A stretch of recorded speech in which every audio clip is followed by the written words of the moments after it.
your instructor, same instructor on this subject 424 and also doon sa 422. So, twice tayo magkikita today. So, yun. Medyo magkakakilala tayo ng mas mabuti since twice tayo a day. That's 4 times a week. However, so yun. First stop, quick lang naman tayo today, quick discussion. We'll have an introduction on the topic. Basically, introduction will conclude yung mga basic terminologies which I think you are familiar of. I'll be explaining yung iba na medyo mahirap and then we'll be clarifying yung ibang terminologies in order for us to cope up with the lesson. So, hindi ako nakapag-hiwalay na orientation last meeting for this specific subject due because same rules lang naman will be applied sa 422 on this subject. With the grading system, the grade breakdown of the grade, same breakdown po ng grades will be applied. So yun, since wala na kayong question for the 422, so we'll move forward na rin with the 424 subject with the same rules and system. However, this is a different subject. We'll be focusing sa Aerodrome Engineering and Management. That is the correct title for the subject. The subject actually discuss fine points in details with aerodrome or airport specifically, connecting doon sa law and advisories from our law or regulating body, CAAP, and from doon sa ating ICAO or sa ating organization from the UN, which is we are a part of, since we are following the same concept of rules, domestic rules will be following from the ICAO. Meron silang tinatawag na standard processes, procedures. I'll be explaining that later. We'll be going in that in the discussion. So the subject will start off, of course, introduction, as I mentioned, that's for today. We'll be discussing yung standards to aerodrome certification and registration, yung pag-process ng registration ng aerodrome. So if you will be working with the government, especially with CAAP, and if you will be the representative of specific airport and aviation business airline, kayo yung magpa-process nito together with the CAAP. We will also tackling few information with aerodrome, exactly yung mga physical characteristic ng aerodrome, exact details. So we'll be going into the fine points. So may mga numbers tayo dito. Pero wala naman tayong computation.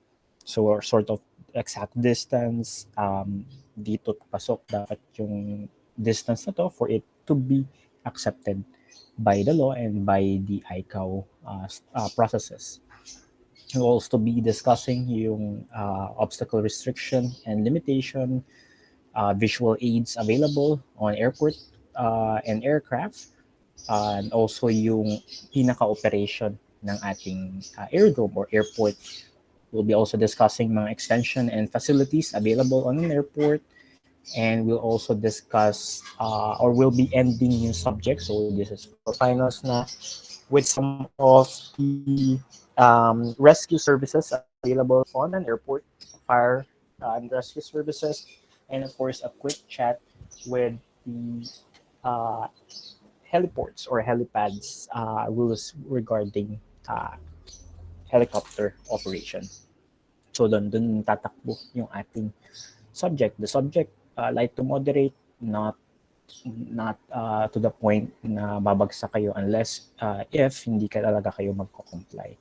But it's not the same with the other subject where you will have to have effort at night on practicing, solving and stuff. So ito, hindi rin siya with the air law. So sort of under siya ng air laws but not to the point na kailangan nyo magbasa and mag-memorize since we'll be specifying yung aerodrome and airport. But itong mga information na to is from the law. So if you want to advance study, The information are widely available in the internet. It's under PICAR. It's under CAAP regulation for Aerodrome. So may specific paper sila with Aerodrome. May MOS din na yun nakasama, manual for the Aerodrome. And same with the ICAO. ICAO also have the document available for the Aerodrome. So doon lang iikot yung ating discussion. So the laws mandated by the government and with the ICAO. So moving forward, before we start off, let's have a quick attendance roll for those people who are here today. Just a quick present will do. Let's have Africa, Aguila, Aliguin, Good morning po, sir. Present po. Q, Arroyo, Bakar, Bachar po sir, present po. Bachar, thank you. Calosa, Capilla, Rinal, Present po, sir. Siniza, Cruz, Ubos, Quezon, Del Campo, De La Cruz, Eliosida, Espiritu, Daddy Noel,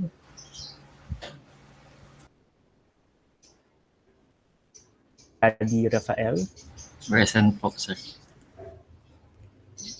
Gamir Sam, Goingo, sorry, Herrero. Okay, thank you, Herrero. Got your message. Higwit, Hugao, Present po. Hugaw po. Hugao, thank you. Ladaga,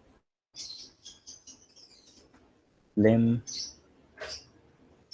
Adria, Present po. Daja, Present po, sir. Naid, Present po. Manuel, Morales,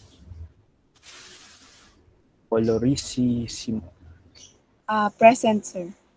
Ortiz, Panganiban, Present sir.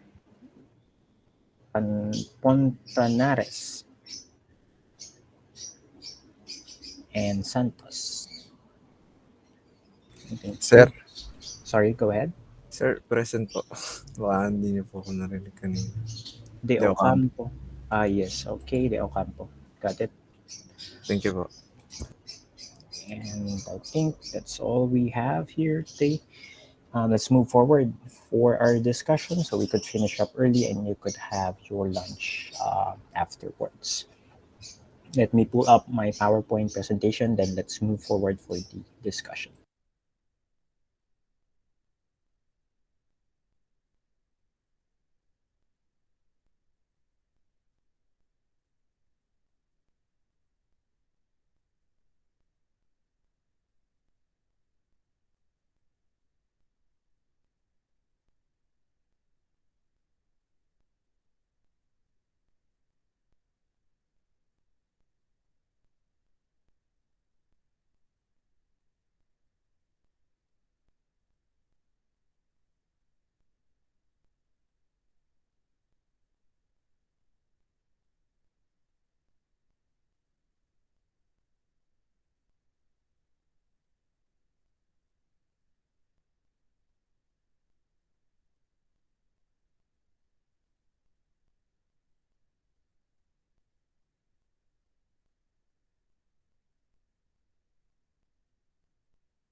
Okay, let's start off for today's discussion.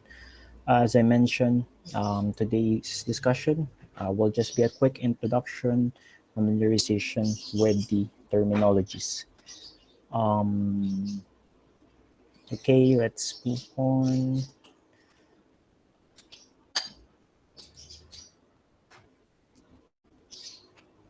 first stop is yung module number 1 natin.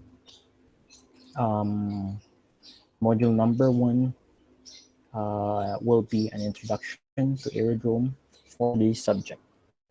So for the module number 1, it will contain introduction, terminologies. We'll be also discussing types of aerodrome, main parts of the aerodrome, so basic parts, aerodrome lighting, and the spacing of these lights we are using with the aerodrome or with the airport. So hold on, sorry for the interruption. Nag-pop up kasi yung mga notif. So most of the time I'll be stopping in a while. So bear with me. Since for the multiple screen there, another one, we have another attendee. So moving forward, so there we go, a breakdown of the module contents. So first up is Aerodrome. So I think medyo unfamiliar and hindi common yung ginagamit yung aerodrome na term on our country, and especially on our area sa Asia Pacific. But the aerodrome was derived from the Greek word aeros, which means air, and dromos, which means road or course. So it's by Greek definition, you could simply determine on their language that it is air course or air road, either of the two. We have also two definitions on the modules under it, which is hippodrome and velodrome. I don't know what is the connection of these two, but I guess trying to point out the other related Greek words. But the two words are not um, related with our topic. But just focus on aerodrome and airport discussion. So done, air course or air road. Next up, we'll be following terminologies. A few terminologies here. So there we go. Airport. First up, airport. This is the word that we are all familiar to, and we are using. But what is specifically or technically, ano ba ang pagkakaiba ng airport and aerodrome? So some define airport as a place where aircraft take off and land. It can also have yung mga aircraft storage, maintenance ng airport, and other facilities. So that is how airport is defined. With the aerodrome naman po, aerodrome is a term that is used or refer to a place where aircraft operation is made or aircraft flights are operating regardless wala na yung ibang facilities. So specifically, uh, takeoff and landing of the aircraft. Actually, the ICAO define it, or the International Civil Aviation Organization. So ito yung sinasabi ko sa inyo na we'll be focusing to, and the documents we are focusing to. Since we are a member of the UN, we are also in compliant with the ICAO. So ICAO define aerodrome as a defined area or land or water intended for arrival, departure, or surface movement of the aircraft. And according to them, the specific or the technical difference between an airport and an aerodrome is yung safety guidelines and standards. With the aerodrome, wala pong specific na safety standards na sinusunod dyan and safety guidelines under ICAO. So ang ICAO, they are only mandating guidelines and standards sa airport.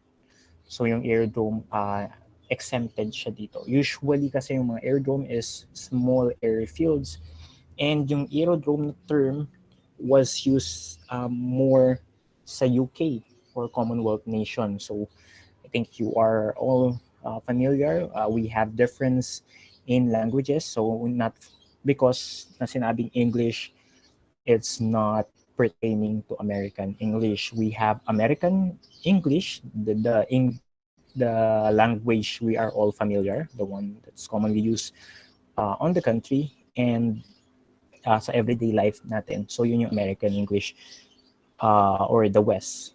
The other English we are using is yung from UK. Also, some call it as British language is used in the UK and it is also used sa Australia. So that's another English language. Actually, may mga pagkakaparehas and then meron ding pagkakaiba.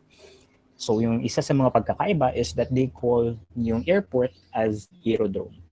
So that's for the UK and the Commonwealth nation. But with the ICAO standards, they don't provide guidelines with aerodromes. All airports can be referred to as aerodrome since they all provide takeoff and aircraft operation. However, not all aerodromes can be referred to as airports since walang guidelines ang aerodromes, only airport. So an aerodrome can be referred as an airport except unless it will follow the guidelines of an airport. So yun, basic or one of the misconception. But then again, with the usage, hindi naman siya ganun ka-technical. It's actually not a big deal with aviation industry. It's like this is how the American call it. This is how the UK nation call it. So aerodrome and airport. So almost synonyms. Next up will be an aircraft stand.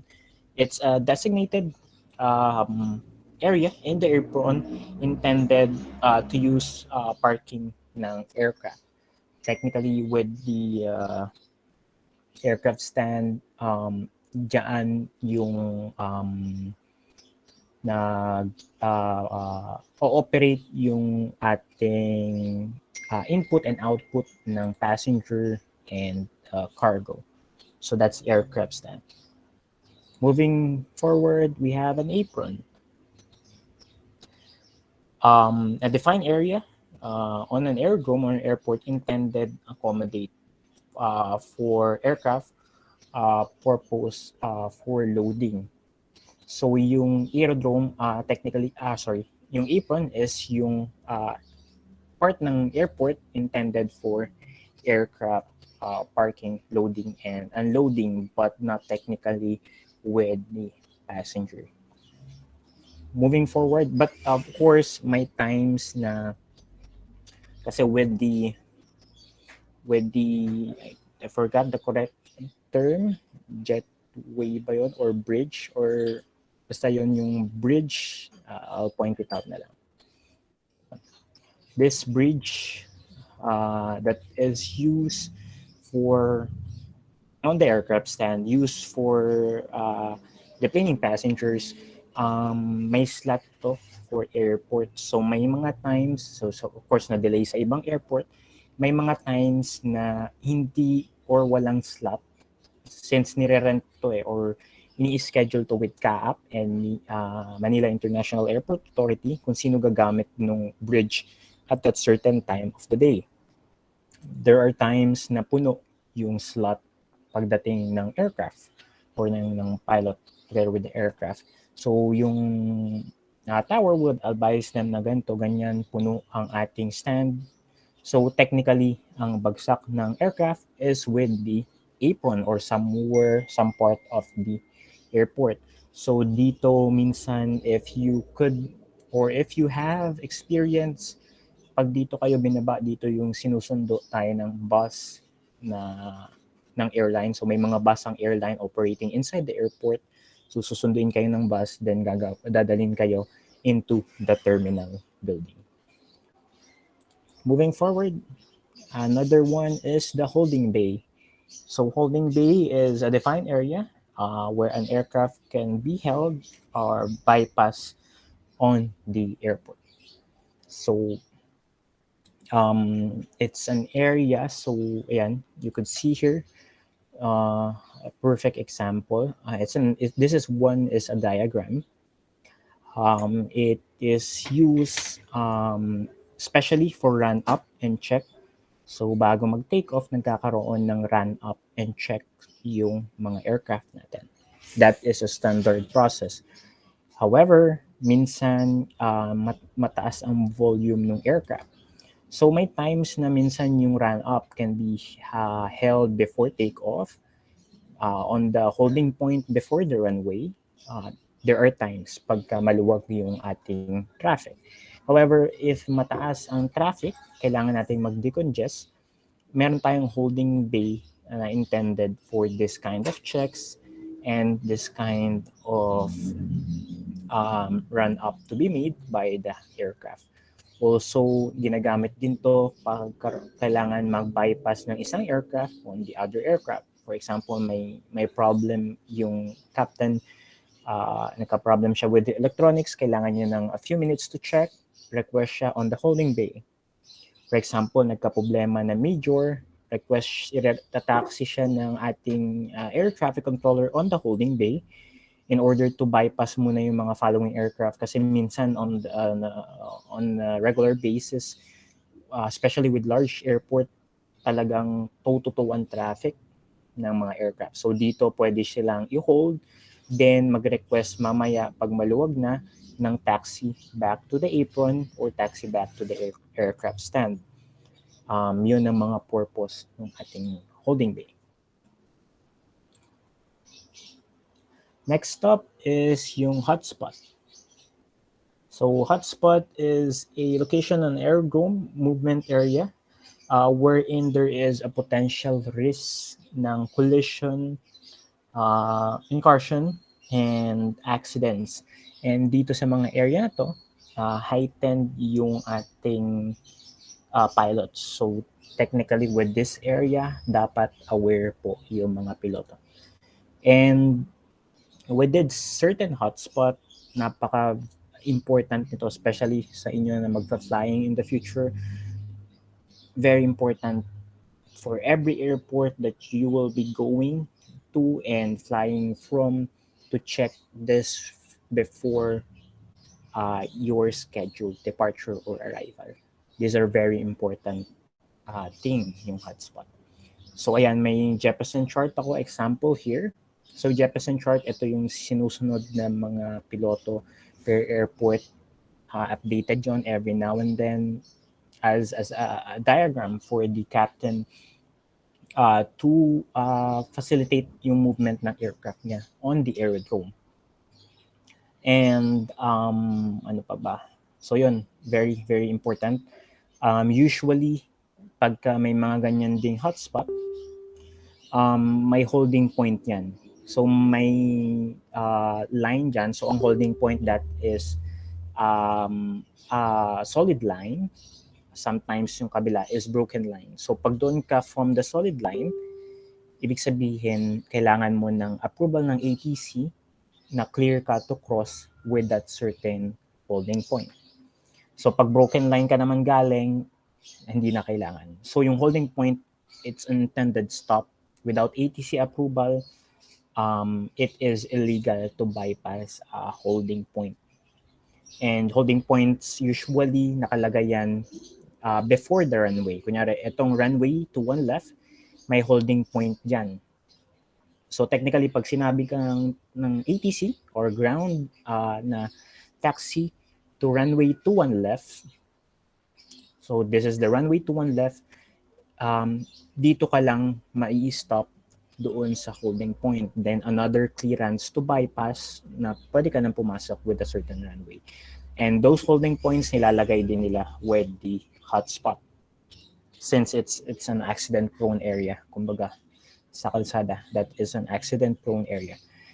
It's illegal to bypass it from without any approval. So I have a certain diagram here. I'll give you a few minutes to analyze it. Maybe 3 minutes, 2 minutes, or as fast as possible kung sino makakasagot. What do you think is the reason bakit may hotspot tayo on this area? So dalawang box yan, yung broken line. What is the reason, do you think, bakit tayo may hotspot? Anyone could answer, you could chat it. I'll wait. Wala namang maling sagot, so we're here to exchange ideas. If may idea ko, go ahead.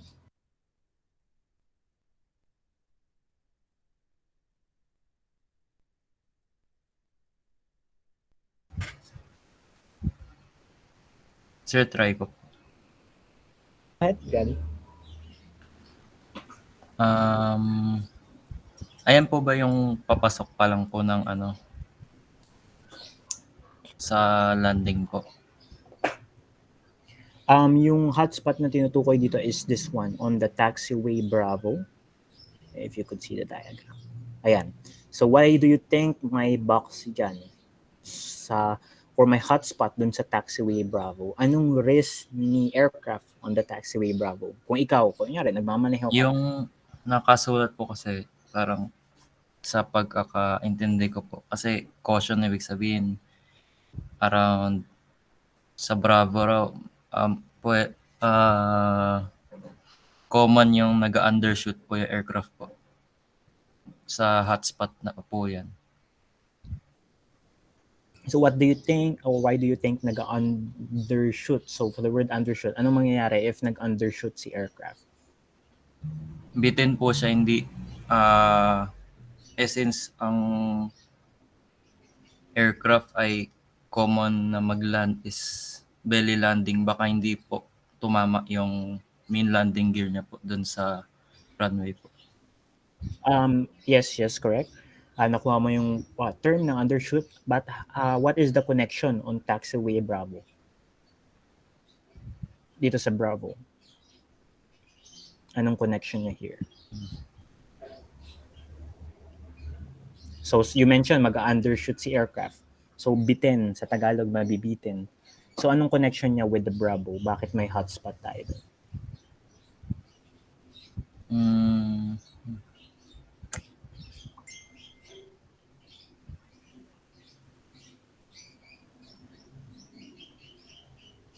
Any idea, Rafael? With the others? Wala po, sir. Sir, try ko po. Okay, try, no worries. Thank you, Rafael. So kaya po meron po tayong hotspot diyan since depende po tayo sa active runway na ginagamit um per airport or per airport po. So bakit meron tayong hotspot diyan since hindi po natin alam yung height ng aircraft na pwede tayong magkaroon yung runways incursion na sinasabi natin pwedeng magkatamaan ng mga aircraft na during pwede pong may nagta-taxi and may on final po it can also hamper po yung yung nagfa-final na aircraft or any aircraft using the runway 8 8 right and 8 left.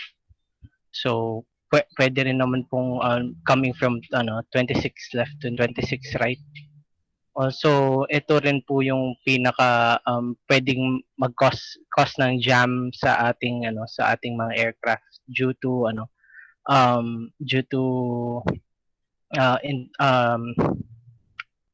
almost perpendicular ay magko-cross po ang flight path ng runway other runway po katulad sa our NAIA airport po.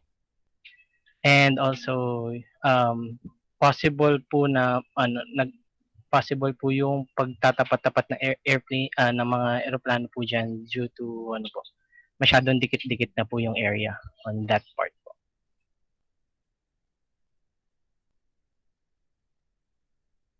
Okay, thank you, Carl. So perfect explanation for Carl. Thank you, Carl Matthew. So yun, may hotspot doon, as Carl said. Pag ang active runway, kunyari, this specific airport has 4 runways, and believe me or not, napakagulo ng gantong kinds ng airport. Not by the bad term na magulo, but magulo in the terms na sobrang dami ng traffic. As a pilot, marami kang kailangan bantayan. And as Carl said, yung taxiway Bravo is hotspot, and my holding point dyan because, and as you could see nakalagay, clearance required to cross. So bawal kang mag-cross dito sa box na to without ATC clearance. Due because kung ito ang active runway, so technically kung ang air natin is going here, going to 260, so headwind tayo, dito ang ating take-off and dito ang ating landing. So possibly na pag on final, as Carl said, mababa ang lipad. Pag final, magkaroon ngayon ng collision habang may nagtataxi. Pwedeng yung nagtataxi, mas malaking aircraft. Yung pababa naman is mas maliit. And magkatamaan po sila on this certain spot. Final yung isa and yung isa nagla-landing. And this is in a vice versa way. Pwedeng yung isa mas maliit, pwede isa mas malaki.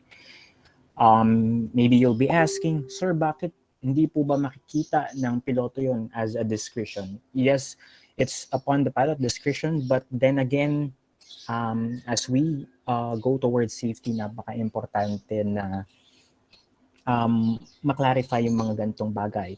And another thing, hindi po lahat ay visible flying an aircraft. So, not because na nasa taas ka, kita mo na lahat. Same as sa mga truck, sa mga sasakyan, meron tayong tinatawag na blind spot. And sa aeroplano, meron ding mga blind spot. For example, ang high-wing aircraft, pag nasa Cessna ka, kita mo lahat ng nasa baba mo. However, hindi mo nakikita lahat ng nasa taas kasi nandun yung wing mo. And this same goes with the low wing. Kita mo lahat ng nasa taas, but hindi mo kita yung nasa baba. So for example, yung Cessna, yung nagtataxi dito, so may blind spot siya sa taas. Si isang low-wing aircraft naman ang paland, so meron siyang blind spot sa baba. Possible accident area. So yan ang example ng ating hotspot. So very well explained for Carl. Don't hesitate to try, guys. We're here to learn. For Carl, section 4, hold on.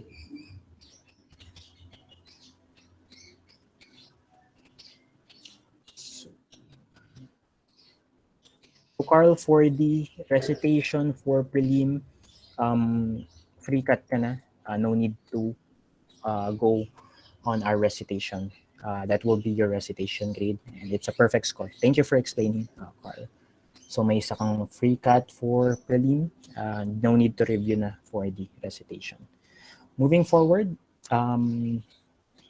let's have another. So yan, we have maneuvering area and movement area. So two another terms commonly used sa aviation industry. So two things or one thing lang ang pinagkakaiba nito. So ang maneuvering area, it's the part of the aerodrome used for takeoff, landing, and taxiing the aircraft, excluding yung apron natin. So hindi kasama yung apron. So this is the maneuvering area. However, with the movement area naman, movement area naman po, sorry, nawala yung mic ko. Movement area, it is maneuvering area plus the apron. So nadagdag lang yung apron. It's area of aerodrome used for takeoff, landing, taxiing the aircraft consisting of the apron. So it's just movement or maneuvering area plus the apron is equals to the movement area. Moving forward, another term, so we have a runway. So I know you are all familiar with what a runway is. It's the rectangular area intended for the landing and the takeoff of an aircraft. Another one, we have a stopway. Here, ang stopway is a defined rectangular area on the ground where it's a suitable area for an aircraft to stop intended for an abandoned takeoff. So ang stopway, wag po kayong malilito with the clearway. Iba pa po yung clearway. Ang stopway, sementado po to or flat surface where an aircraft can maneuver. They could stop here or they could continue towards here if there is a rejected takeoff. Next stop is an active runway. So, nabanggit na ni Carl to kanina. So, active runway, it's the designated runway on the airport currently used for takeoff and landing. Usually, ang active runway is defined depending sa wind direction. So, when we land and when we take off, lagi po tayong into the wind. So, it is changing from time to time. Papalit-palit po to depende sa wind direction. And doon mas nagiging mahirap yung ating airport operation. Ang active runway, na-designate po yan sa 80s, sa 80s ng isang airport. Sorry, I forgot what the 80s stands for. Let me search on it para may idea tayo. 80s, Automatic Terminal Information Service. So, yun. Ang 80s, yan po yung pinapakinggan ng piloto before he start his or her flight. Also, pinapakinggan to before entering a new designated airport. So, kunyari, maglilipad na ako in a few minutes, preparing ako. Pakinggan ko yung 80s kung ano yung active runway. So, kung ito yung active runway, magkakaroon ka ng idea on your mind kung saan ka dadaan, kung ano basically yung dadaanan mo. You will prepare yourself. Ay, dito pala ako. Either dito sa taxiway na to or dito ako dadaan. Since minsan distorted din yung radio, so basically kailangan prepare ka kung ano yung maririnig mo. And then coming back also, inbound sa isang airport, kailangan nyo rin yung 80s para makuha yung active runway. Same purpose, para alam mo kung saan ka padadaanin ni ATC.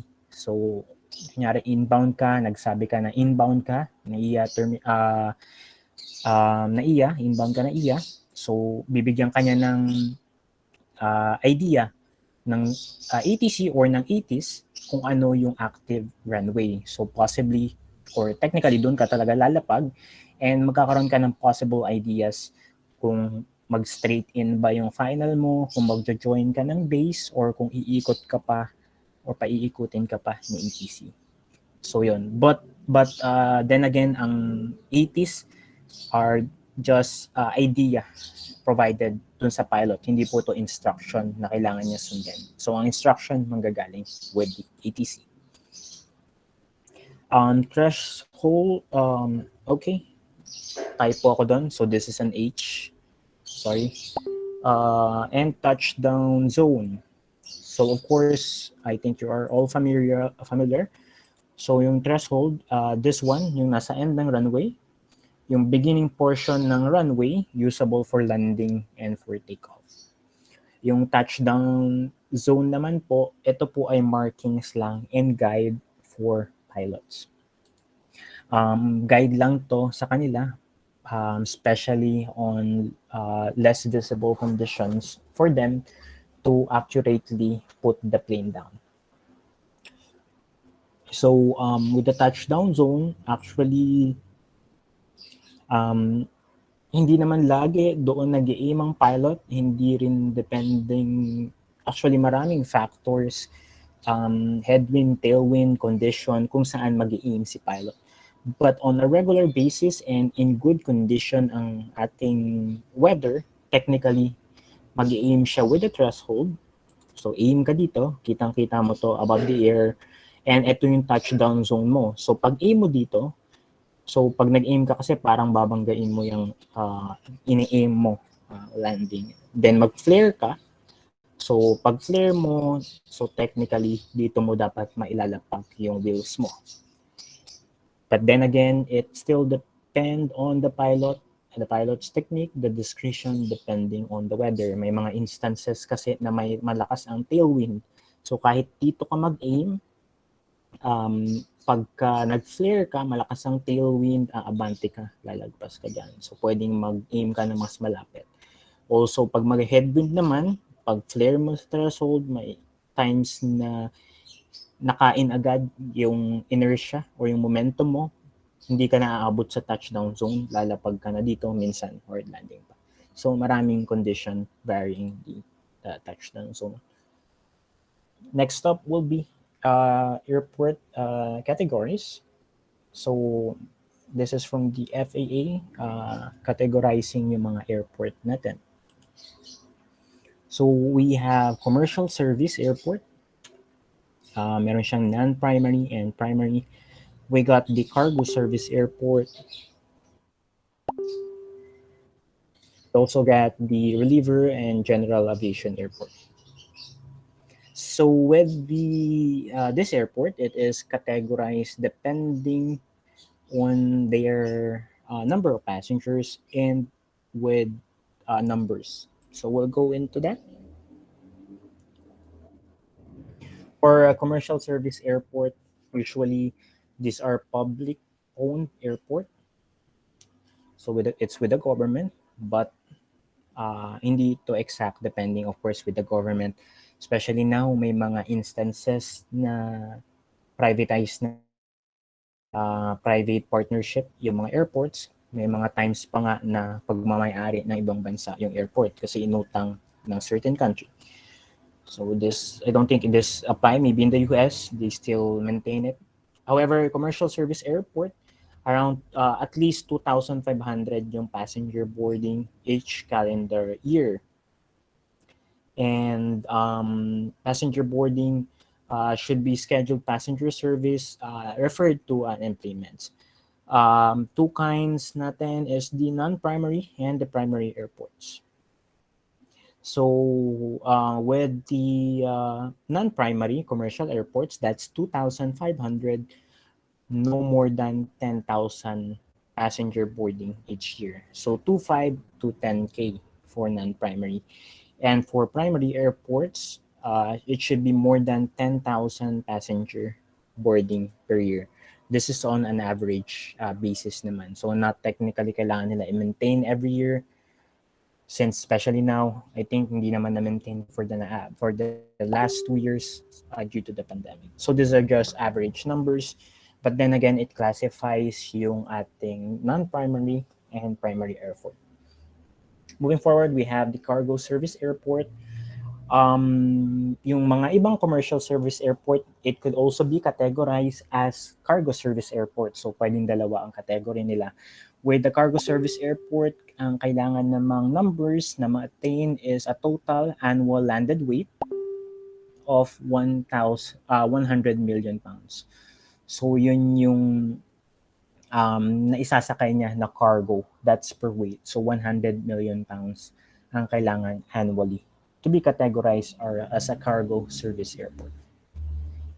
Next up will be yung reliever airports. So reliever, from the word itself, self-explanatory. It is an airport designated to decongest yung commercial service airport.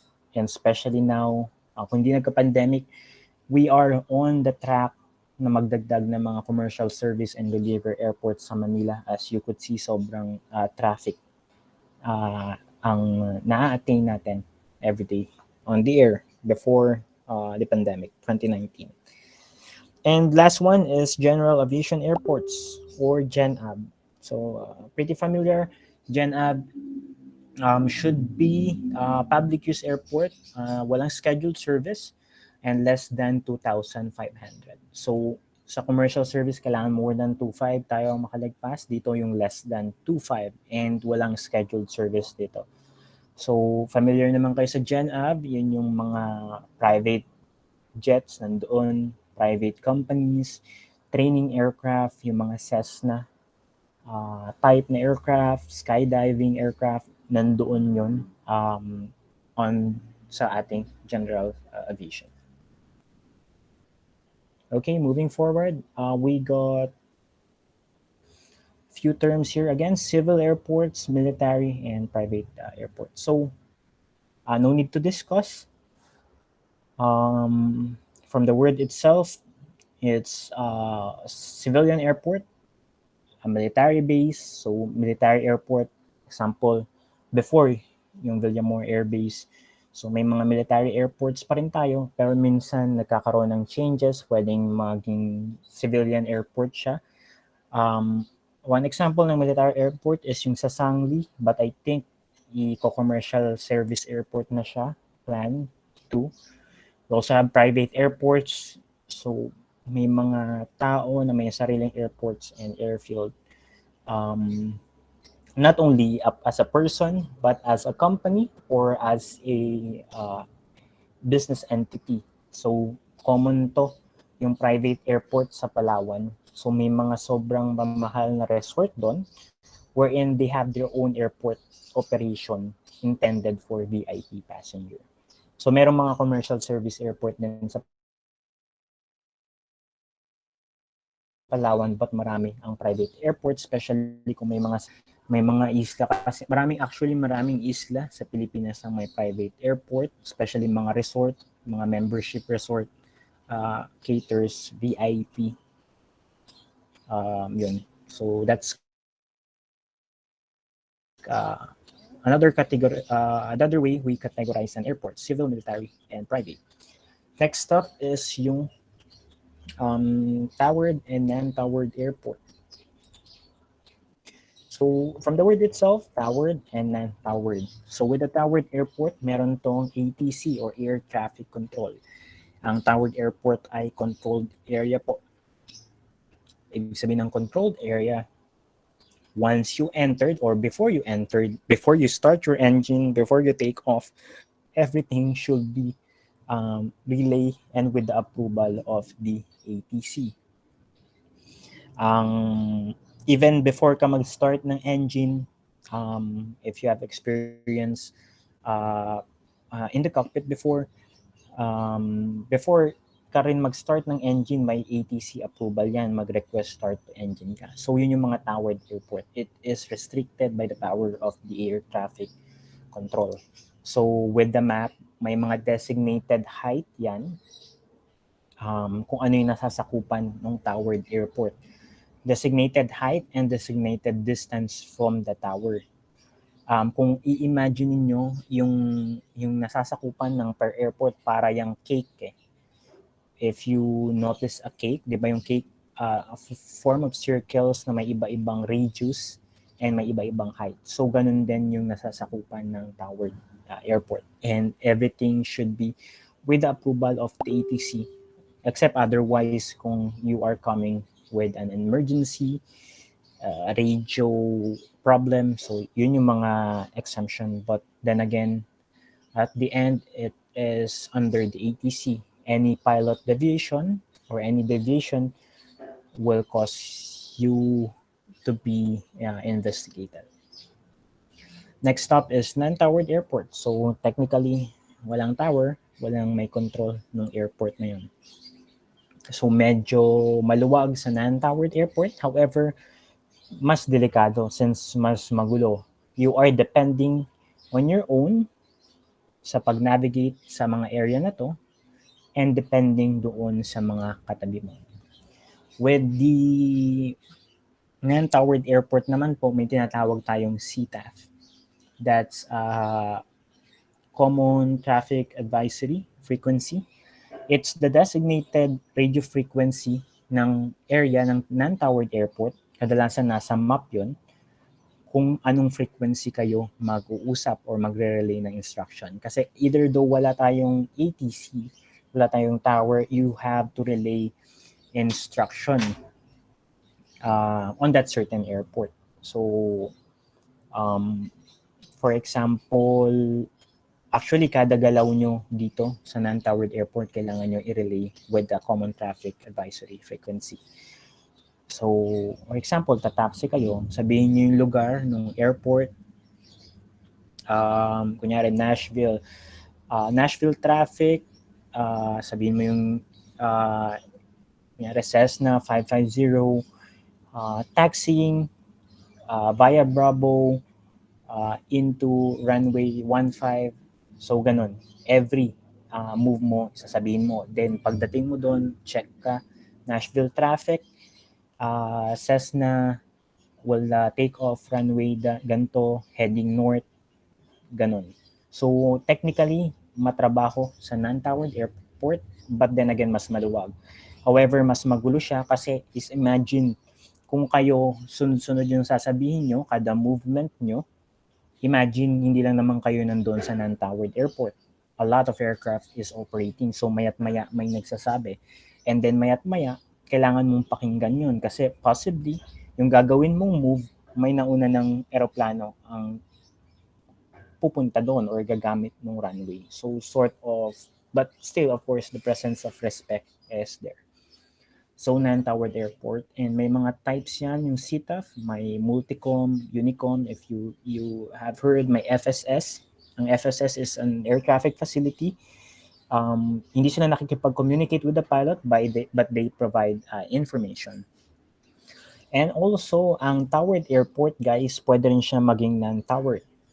Hindi po lahat ng towered airport ay 24 hours ang operation. So may mga non-towered airport na ang operation is office hours lang, 8 to 5, for example.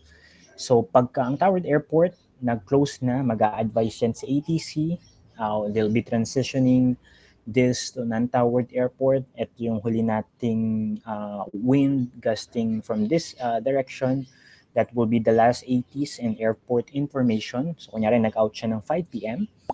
After that, it is considered non-towered airport. So may nakalagay din na frequency dun sa towered airport na yun kung ano ang gagamitin when the air tower or the ATC is already closed. Same sa umaga, may mga times na kunyari 8 a.m. pa ang open ng tower. So technically kung aalis ka ng 6 a.m. flight, non-towered yun. So gagamitin mo yung mga rules with the non-towered. Yung mga tamang pagbigay ng instruction every now and then with that traffic ng airport. Question on your mind maybe, sir, paano po pagka sa umaga ako umalis, halimbawa 7, nag-run up po ako, nag-prepare ako ng flight, nag-prepare ako ng weather ko, ready to departure. However po, naabutan po ako ni tower. So kunyari, nagbukas si tower 7:45 a.m. nasa taxiway ka pa. So obligado kang huminto and lahat kayo obligado mag-report ng current location nyo and intention with the tower. So pag hinto nyo, organize ni tower yan, then susunod na uli kayo lahat kay tower since it's already considered as a controlled airport or a towered airport once the ATC is already on its operating hours. So yun, any questions so far? Sir, question po. Go ahead, Joseph. Sir, sa non-towered, sir, 24/7 din yung operation? Saan, sorry? Sa non-towered airport po, 24/7 din siya? Yes. Like sa towered? Yes, 24/7. Non-towered, tama, Joseph? Apo, yes po. Non-towered, yes. But then again, discretion mo na yun as a pilot. 24/7 operation, may common frequency na babanggitin. As long as you will follow the rules, yes, it's operational 24/7. So kung nyari, lipad ka ng madaling araw, as long as available ka, restriction mo sa night flying, and merong FBO sa'yo na sasalo. So FBO, guys, ito yung fixed base operator. Sila yung sasalo sa aeroplano mo pag lilipad ka dun sa airport mo. Sila magre-refuel, kung hindi kayo dun naka-base. Sorry, Joseph, may question ta? Go ahead. Wala na po, sir. Thank you po, sir. Nasagot nyo na po. Thank you po. Okay, no worries. Any other question with the towered and non-towered airport? So, ganun lang. So, based on experience, maraming ayaw maabutan nung pagbukas ng tower, especially sa umaga. Kaya yung iba nagka-crumble na makalipad agad, maka-take off, makaalis. Kasi hassle na naman susunod ka sa ATC, ng tawag, magpapakilala ka, intention. So, nag-start ka na non-towered, magtatapos ka ng towered. So, it's a hassle. So, yung iba, talaga they intend na lumipad ng mas maaga. And mas maganda kasi ang weather condition in the morning. So, kaya maraming morning flights. So, if wala ng question, let's move forward. We got the land and air side. Technically, it's just a term that is used to divide yung operation ng aircraft and then dun sa terminal operation. So as you could see nga, example, may regulating body tayo, yung CAAP. They handle the aviation industry. of the Philippines. They also handle yung airport operation. However, we have another regulating body, yung MIAA, which specifically handles yung airport operation. So diyan naman iiba yung landside operation and yung airside operation. Yung airside operation po, it includes yung, of course, yung takeoff, landing ng eroplano, yung ramps, safety, and security ng pinaka-airport. Kailangan natin i-coordinate dito yung accidents, emergencies, taxiing aircraft, parking, of course, yung driving. Also, may mga nagda-drive sa loob ng airport and marami yun. Kasi authority, maya't maya, management, yung mga nakabas na pasahero, day-to-day management also ng aircraft.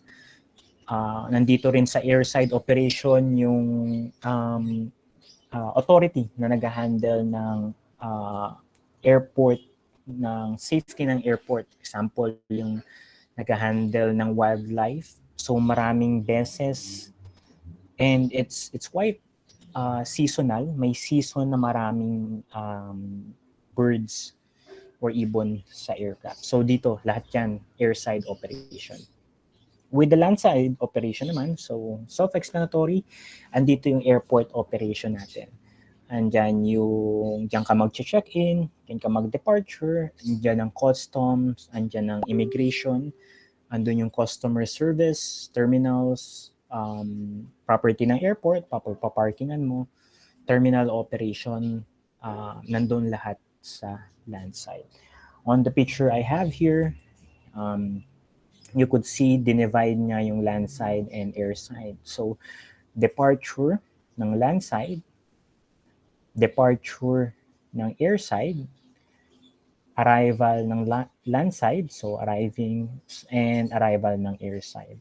So, technically, etong half na to, pataas yan ay airside operation. Ito naman, itong dalawang to, area na to, pababa, andito yung landside operation. So, dito ka as a vehicle, magpa-park, magbaba. Dito naman ang aeroplano for day-to-day operation.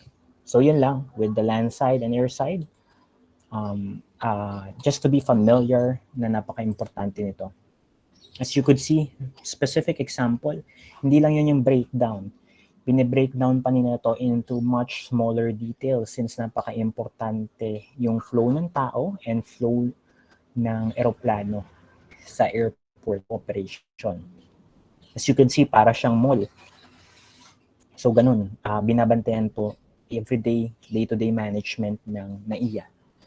And may mga designated, if you could look yung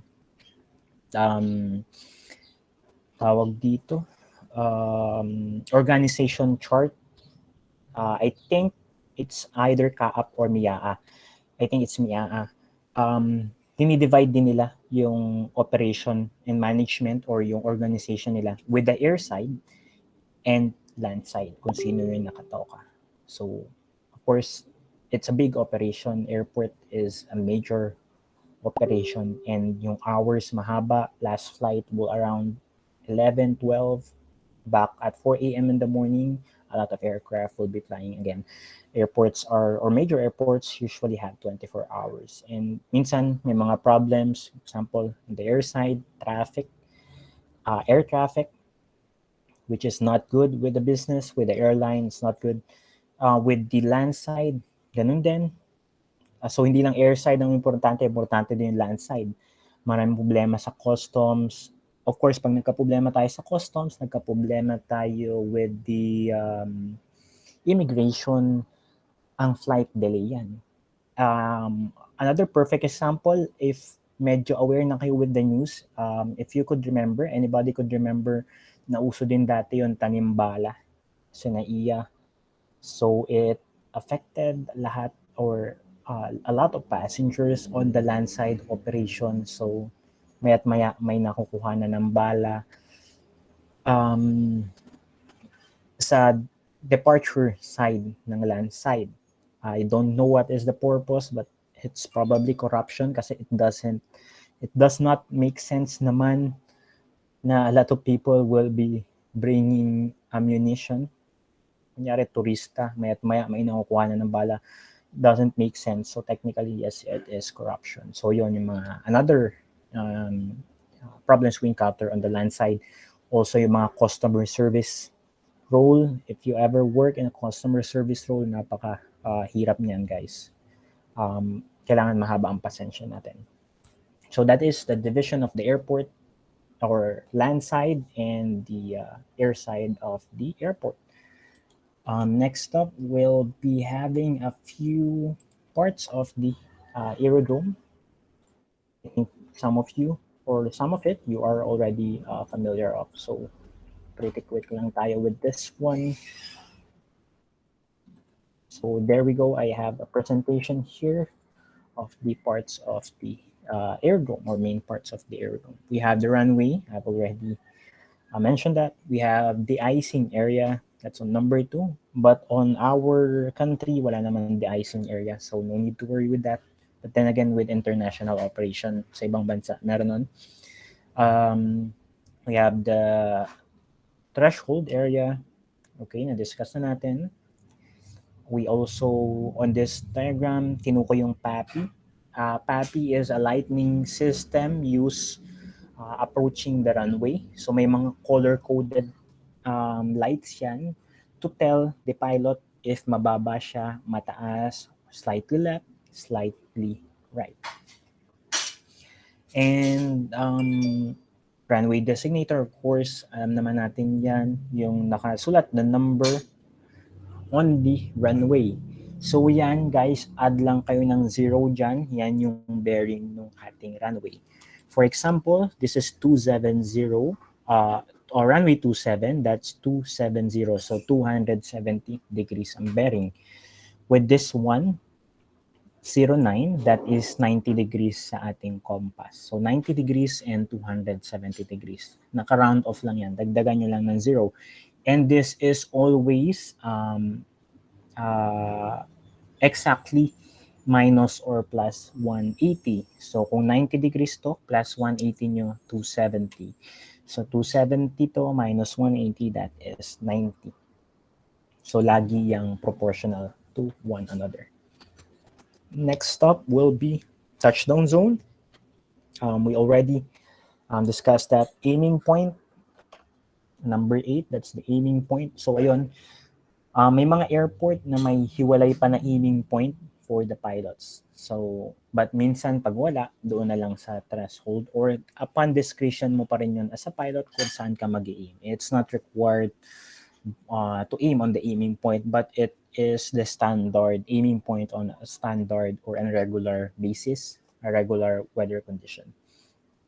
Okay, stopway. I think we have discussed stopway. So ito yon yung extended area intended for stopping. So example, nag-take off ka with 270 o cleared for takeoff ka. Nag-take off run ka, full power. Suddenly, before the half of the runway, napansin mo hindi tumataas yung airspeed mo. So technically, hindi ka maka-take off. So mag-start ka mag-decelerate, back down yung throttle. Since naka-gain ka na ng speed, so with that gain speed, kailangan mo rin ng almost exact distance to decelerate. So ito, sobrang portion lang to. Just in case kung nasa half ka na ng runway, nag-abort ka ng takeoff, you have an extra place to run over for stopping. And next one, holding position. Diniscuss ko na to kanina, yung holding point. So every now and then may holding point. So ito yon guys, itong small one, number 11. Ayan, nakita nyo, may broken line and may solid line. So pag nandun ka sa broken line, of course, pwede ka mag-pass by, and pagka nandun sa solid line, so stop ka doon. So you need to hold. Okay, another, so apron, na-discuss na natin, terminal building, very basic, self-explanatory. Control tower, we have the tower here, parking facilities ng aircraft. So yan, we have a few parts of the airport here. And again, It varies depending on the airport. May airport na wala nito, may airport na wala nito, may airport na meron ng ganitong bagay. So it varies from time to time, but these are the basic and the main parts of the aerodrome or an airport. Moving forward is lighting system of an airport. So we have an example diagram here of a lighting system. I'll be discussing a few lighting system of an airport. So first one, that will be yung runway center line na lights. Runway center line lighting system. Of course, from the word itself, yung nasa gitna. They are located on the runway center line, 50 feet ang interval nito. Viewed from the landing threshold, ang kulay niya po ay white. So white po ang runway center line natin. But then again, on the last 3,000 feet ng runway, mag-iiba na po ang kulay niya. For example, ito ang ating active runway. So dito ang takeoff, dito ang landing. So all throughout, white yan. But on the last 3,000 feet, magpapalit ng kulay. Yung first 2,000 feet ng 3,000 feet, that is alternating red and white. On the last 1,000 feet naman, nung 3,000 feet, all red na po yan. So that will be white, red, white, and then all red. So please be familiarized with the numbers, so pwede masama with the exams. So yan, next one is touchdown zone lights. So ito yung 2 rows ng lights, especially yun din yung touchdown zone area na markings, may ilaw lang siya. Consists of white lights then, which start 100 feet beyond the landing threshold, extend 3,000 feet beyond the landing threshold to the midpoint of the runway, whichever is less, kung ano mas mababa. So from 100 feet from the threshold, extending 3,000 or midpoint of the runway, yun ang touchdown zone lights. Next up is taxiway center line na lights. So with the taxi center line na lights, dalawa po to, isang lead off at saka isang lead on. So from the word itself, these are alternate green and yellow lights. It is a marking to designate kung papasok ka na ng runway or palabas ka ng runway. It's used to inform the pilot na he is entering the runway or he is leaving out the runway. So taxi center line lead off, so palabas, and taxi center line lead on, which means papasok. We also have land and hold short light. Ito yung laso. Hindi laging available to sa isang airport and hindi lagi ino-operate. So kaya tayo may lights kasi we are on a night condition, which is visibility masyadong mababa. So pag may laso na lights, land and hold short lights, that is designated doon sa taxiway bago lumabas ng runway. So kung si pilot, usually kasi pagkalapag, ang usual practice is open yung taxiway. So kung ikaw si pilot, nag-land ka at any taxiway, pwede kang lumabas agad. But there are times na meron tayong land and hold short lights kung saan isasara yung mga taxiway. So depending on the ATC, kung saan ka lalabas and upon the approval of the ATC. So ayun, taxiway lights or omnidirectional taxiway lights. We also have that taxi lights natin that is blue. There's one. And ano pa ba? Airport lights. So yun, may mga ilaw din. I mean, not for the aircraft, but ilaw ng airport na controlled ng tower and ng airport operation. Another one na you need to be familiar is yung obstruction light. that is color red. So nilalagay ito sa mga certain things na mga kapag-obstruct ng flight operation. So kunyari meron tayong mataas na building or yung building natin mataas, may establishment na malapit sa airport na mataas na it's not visible at night. So we provide obstruction lights on this conditions to mark yung mga obstruction, and that is color red. Okay, that concludes the lights available for Aerodrome. So meron din mga spacing. I guess I mentioned na yung mga spacing kanina. But here are some of the other spacing you need to be familiar with. So the runway lines should not exceed 200 feet. Runways with intersecting taxiways or other runways should not exceed 400 feet. Runway edge light must be 2 to 10 feet.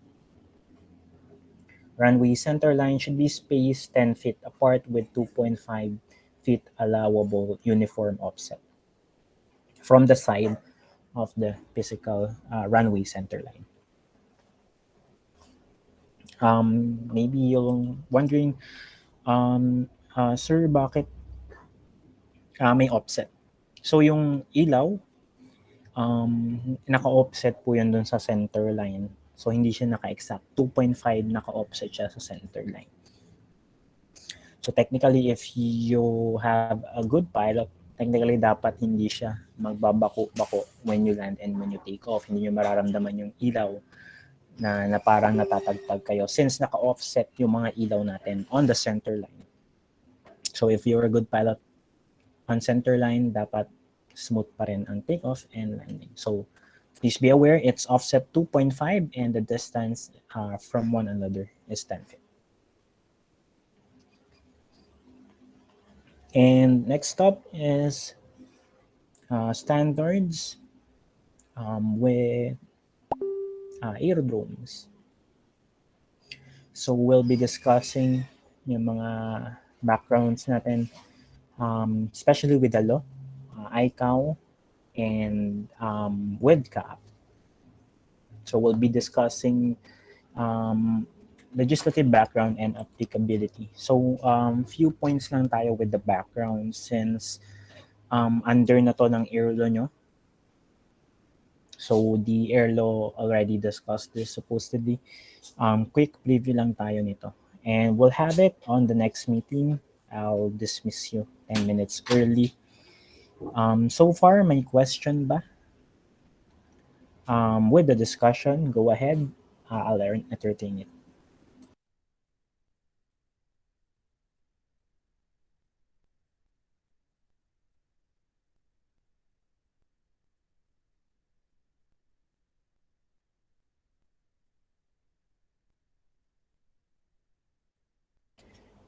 Any question, guys, so far?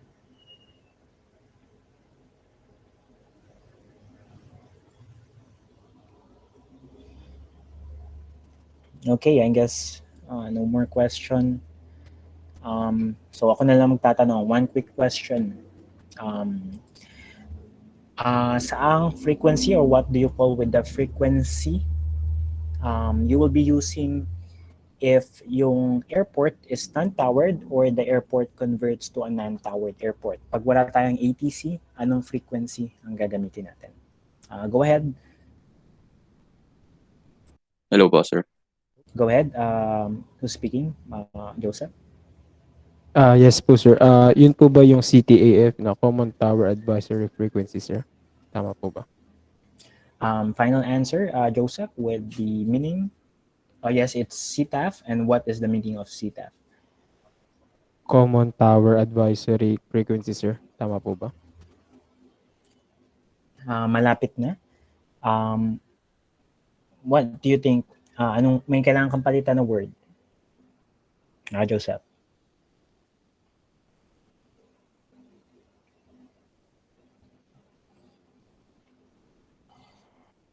Yun lang po na take note ko, sir. Sorry, mali ata po at yung Sir, nanonood ko. Okay, let's steal for Rafael. Go ahead. Ano po ata, sir? Common Traffic Advisory Frequency po. So, ayun, correct, Rafael. So, muntik na. Joseph, it's Common Traffic Advisory Frequency, but it's correct, CTAF. Common Traffic Advisory Frequency for non-towered airport. So, thank you, guys. And that's a steal for Rafael. I'll exempt you also on the recitation, Rafael, together with Coral. Thank you, guys, and have a good day. Keep safe. Thank you po, sir.